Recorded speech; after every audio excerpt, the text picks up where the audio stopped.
Alright, I'm gonna do a little just box cutter, or sorry, hard up stuff. So let's start with just doing S sharpen to smooth out everything, and we'll do a C sharpen bevel width. You know, get a nice kind of good rounded edge going. Let's change this to weight and then segments to 12, I guess. Sure. And then what we're gonna do is we're gonna go to face mode.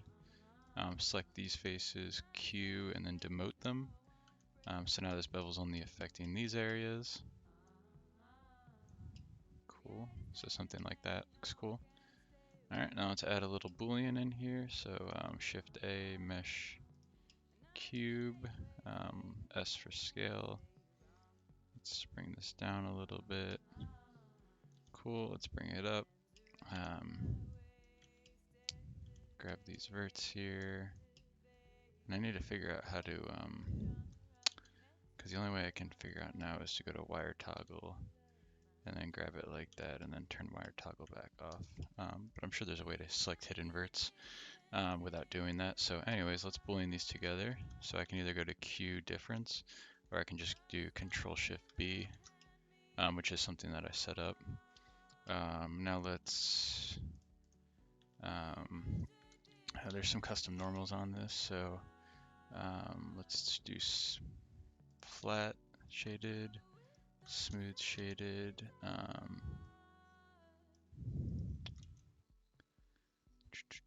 Should be some way to clear this up. Okay, that's because the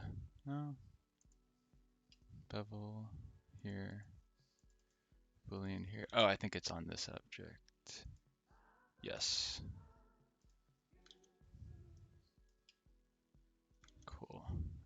So we'll set this boolean to flat shaded. Cool. And now let's edit it a little bit.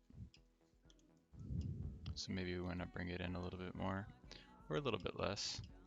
And then maybe we also want to bevel these edges here. So I'm going to go to Control Shift or Object Control A rotation and scale. That's kind of like freezing transforms or resetting X forms in 3ds Max. And then I'll do a little bevel here like that. And you know, maybe actually I don't want to bevel this bottom edge. So let's take these two, Control B, and then let's add a few more here like that. Cool. But maybe we actually don't want this part, maybe we don't want the bottom here, so I'm actually, a cool feature here is we can go to Shift A, Mesh, Cube. Let's drag a cube in here. Let's scale it down. Let's scale it here. And then let's round off the top. Let's round it like that. Cool. And then what I'm going to do is I'm actually going to select this and then the cutter. And now I can actually bevel out the cutter. And what I'm going to do first is let's select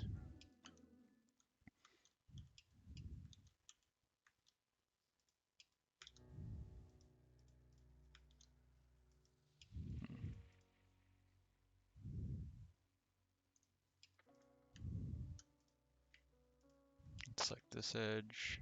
Let's bevel this out a little bit. Back to object mode here. Cool. And now again, let's select this, Control Shift B to boolean this out of the other boolean.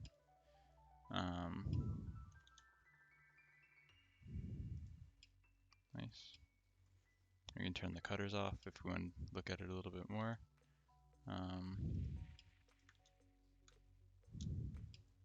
Not sure where we get this shading error shouldn't be happening.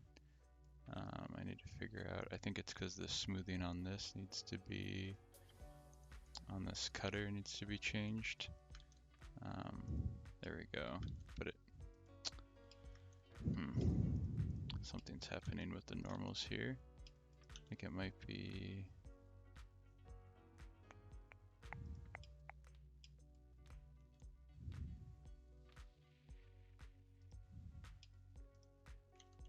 nope. It could be because I demoted it and then I didn't accept it. So I think if I actually, this first bevel on this outside, I think I actually need to apply this bevel. And then if I go to clean sharps and then S sharpen again. No. Oh, clear custom normals. Now we get the clear custom normals. Okay, so now we're good. So now we got something like this, and I believe we can actually get the smoothing back in here. So this is actually what we're looking like now. And again, because it's non-destructive, we can toggle overlays on, and we can actually still play with this a little bit. So we get this interesting bevel here. And then let's imagine we want to cut out this line around here. So I'm going to go to Control or Shift A, Mesh, Cube again. Let's toggle overlays, pull this cube up here, scale it in a little bit, push it out. Let's grab the face here, pull the face out like that. And again, let's take these edges.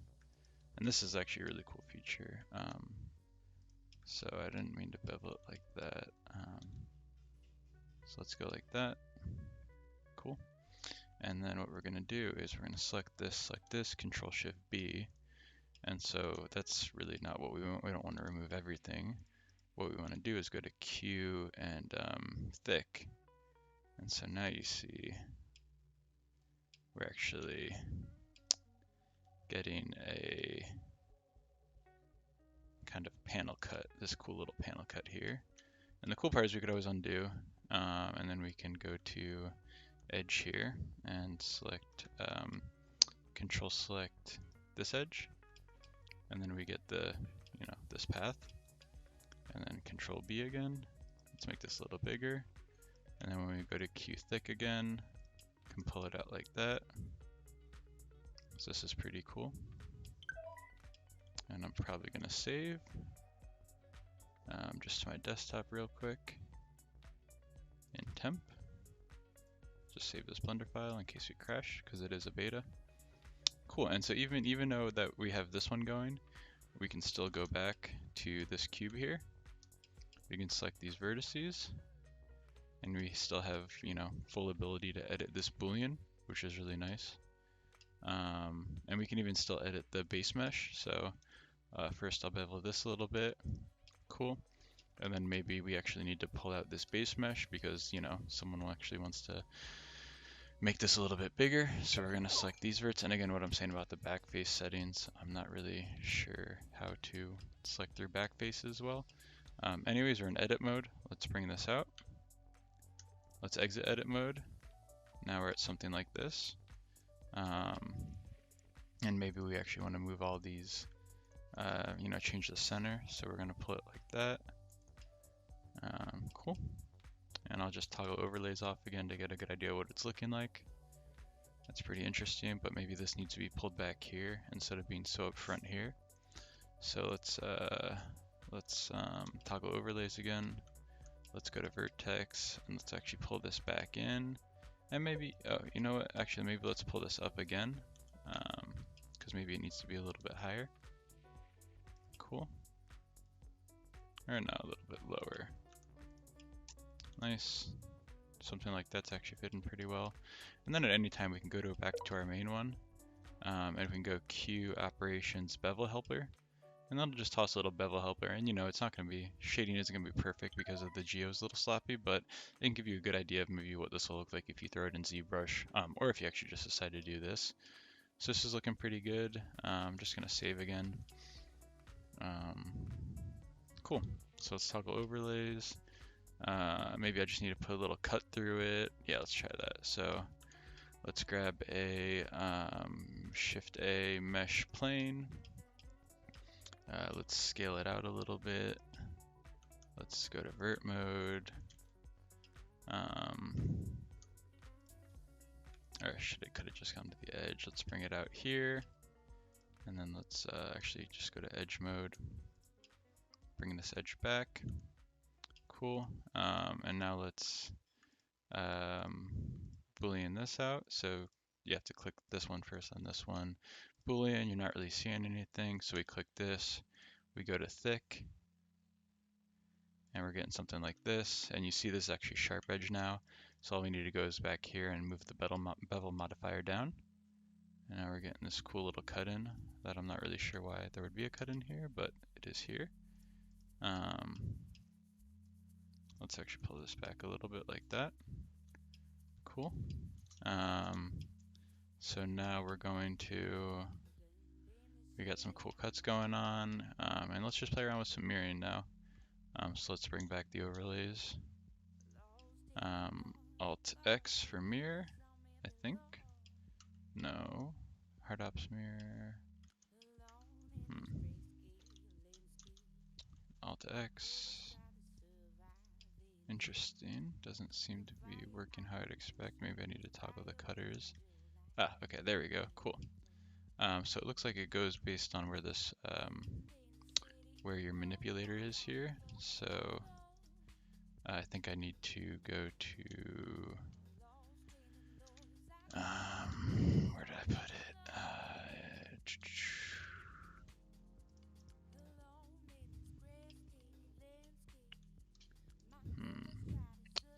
Let me check my preferences.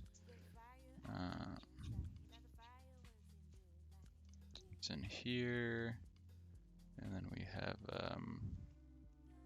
is it Alt A, I think? No, that wouldn't be it.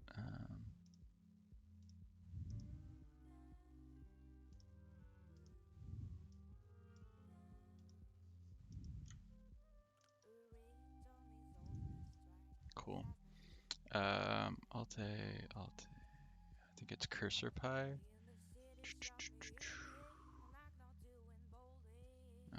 Views, align, cursor. Okay, so Shift S. Okay, so Shift S, we want this to,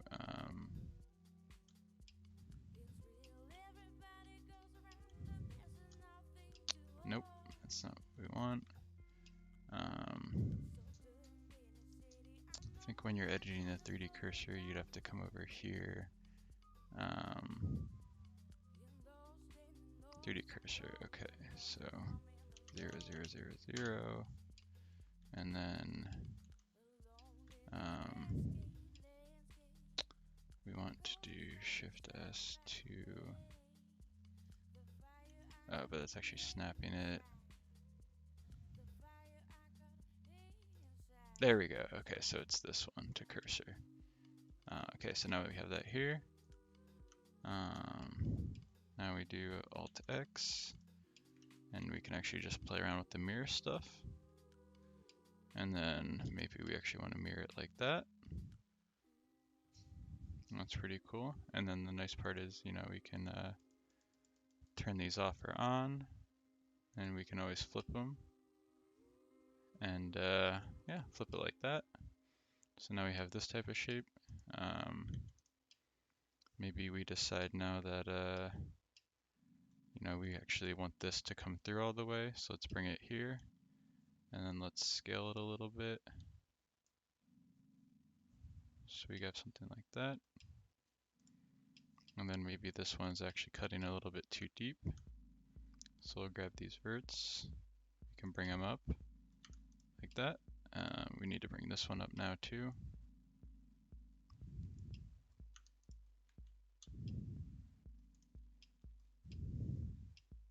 Then let's say maybe we want a little bit of a, and you can also do the subdivision modifier with any of this. I'm just showing it on more primitive based stuff.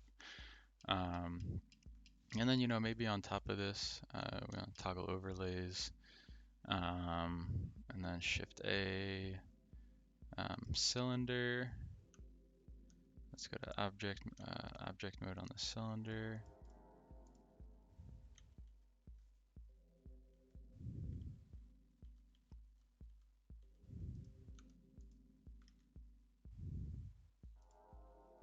Cool, cylinders in there.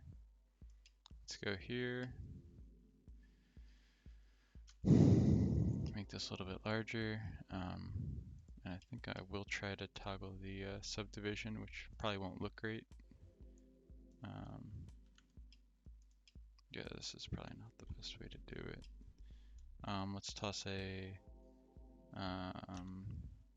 S sharpen and then bevel helper, and then we'll toss a subdivision service on that. So we're not really doing much with this, but just to show that you can use like full subdivision stuff. So select this, Control Shift B. This keeps the subdivision modifier, which is really nice, and it keeps the bevel modifier. So as you see, when we turn off the bevel modifier, we get this, which is really ugly, but still cool. We turn it back on, and so now we're getting this kind of shape, which is, I don't know, it's kind of interesting. And then if we do want the mirror there, we can just move this one up, and now we get it mirrored to both sides. But you know what? Maybe I actually like it like that. Or if we do want to do that, I can toggle overlays, pull this one up a little bit, toggle overlays again, and then let's actually move on this space. Let's move the mirror down again. And then, you know, maybe we actually do need to edit this base geo again. So for some reason, we need to edit this again. So let's go here. Let's use the move tool here. And let's actually pull this out a little bit more like that. And then we toggle overlays, go back to object. Now we kind of went from this, so now it's a little bit wider. Maybe the circle now really isn't fitting, or the cylinder, so let's go back to our overlays. Let's pull this up a little bit. So maybe it's a little bit more of a, you know, maybe a little bit not as deep. Now let's take the face, and let's convert, select,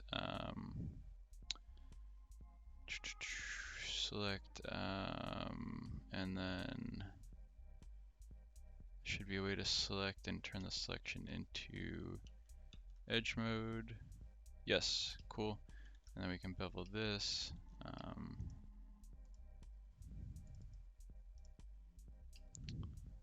Face, then Control 2 selects these edges, and then I'm not sure why we can't bevel this.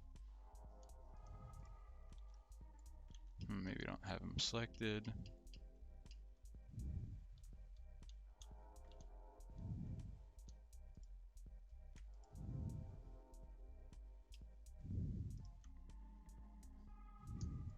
So face.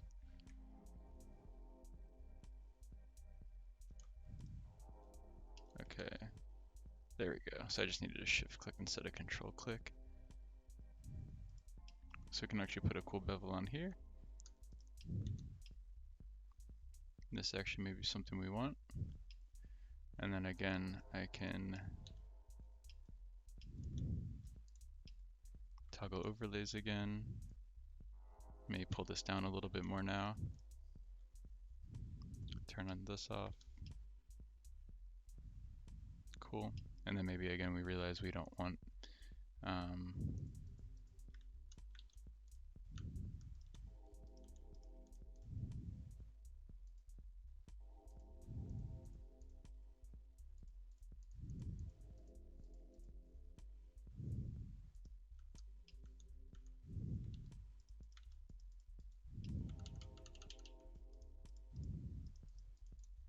I think a little bug. Okay, there we go. I was stuck on. There we go. Stuck on this one for some reason. But yeah, maybe we don't want the mirror on this circle part. We actually just want it up here. Cool. And so we can actually. The nice part is we can see our modifiers up and down as well. So we can go to operations and then modifier scroll. So we can literally see how we're making this, which is I think pretty interesting. And then modifier toggle, so toggle the modifiers on and off. And then, yeah, and then after we're done, you know, we can spit this out. Probably don't want to bake off of this right now. It looks all right, but you know, it might not be the best. And we should probably pull this bevel down here. And yeah, you can see we're running into some errors. So if anything, bring it into ZBrush. Just toss a quick polish on it or something. But yeah, it's a little introduction to HardOps. I'm still working on Boxcutter a little bit, but yeah, definitely a cool little piece of software. And I'm looking forward to getting more into it. And I think being able to quickly, easy edit any of these cutters on the fly while using full subdivisions. Again, we actually have some modifiers on these, which we can turn on and off, which I think is pretty wild. And then each of these booleans is fully editable, and you can freeze the transformations on anything. It's just really, I've never had this much freedom with booleans and having them be so editable after the fact. And then even just being able to go back to the base object and have a full stack of modifiers on that as well. Yeah, so that's it. Hope you found this somewhat useful.